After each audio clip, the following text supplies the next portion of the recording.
स्वागत करुच्ची cutie pie 2.08 को एठी आपण शुणिबे श्रीकृष्ण और श्री जगन्नाथ भक्तिमय उपदेश भजन और शुभवाणी। जय जगन्नाथ भक्त माने आजिर एही श्रीकृष्ण उपदेश वीडियोटी देखंतु शेष पर्यंत। एही उपदेश आपणक जीवन को नुआ दिग देई परिबो।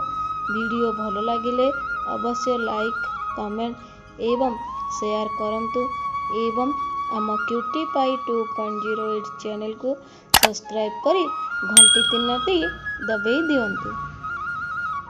श्री जगन्नाथ हेउछंती श्रीकृष्ण विग्रह रूप।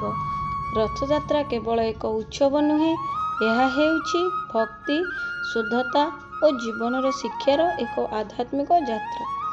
एही यात्रा आमको शिखाए जनसाधारण मध्य ईश्वर विराजित और भक्ति अटूट रखिले स्वयं श्रीकृष्ण आसंती।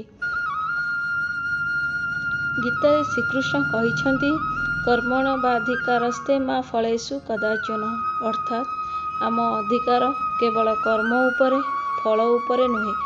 रथयात्रा देखाए जे श्रद्धा और निष्ठा सह कर्म करिले देवता निजे भक्तों घर को आसंती। श्रीकृष्ण कहिछंती पत्रं पुष्पं फलं तोयं जो मे भक्तं प्रयच्छति, अर्थात जे भक्ति सहित पत्र पुष्प फल आदि दिए मु ताहा ग्रहण करे। रथयात्रा हेउछि एही भक्ति और समर्पणर प्रमाण। मु अछि मो भक्तों उपरे एही भाव को बाहन करे एही उत्सव। श्रीमद् भगवत गीता रे उल्लेख मिली थाए आम देह हेउछि एक रथ, मन हेउछि हाथीर भाल, इंद्रिय गुड़िक होछि घोड़ा और श्रीकृष्ण होछंती सारथी। जोंठी सारथी श्रीकृष्ण थांती सेठी जीवनर यात्रा निश्चित भावे मंगलमय हुए।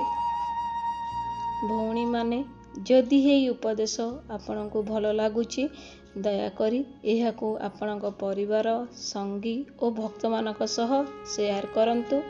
आम क्यूटी पाई 2.08 भक्ति यात्रा को समर्थन करंतु। कृष्ण कहिछंती जो मां पश्यति सर्वतं सर्वच्च मयि पश्यति, जी मते सबुठी देख और सबु किछि मध्य मते देखे सेठी मु तांको केबे छाड़ेनी। भक्ति हेउछि अंतःकरणर द्वारा ईश्वर सह जोग। एही जोग रथयात्रा रे दिन रे वृद्धि पाए। भक्त माने रथयात्रा केवल उत्सव नुहे, यह हेउछि एक आत्मिक जागृति। आसंतु एही श्रीकृष्ण उपदेश को आम जीवन रे अनुसरण करिबा प्रयास करिबा। वीडियोटी भल लागिले आम क्यूटी पाई 2.08 चैनल को लाइक कमेंट और सब्सक्राइब करंतु। आगामी वीडियो रे आमे देखा हेबु एक नुआ भक्ति उपदेश सह। जय जगन्नाथ, जय श्रीकृष्ण।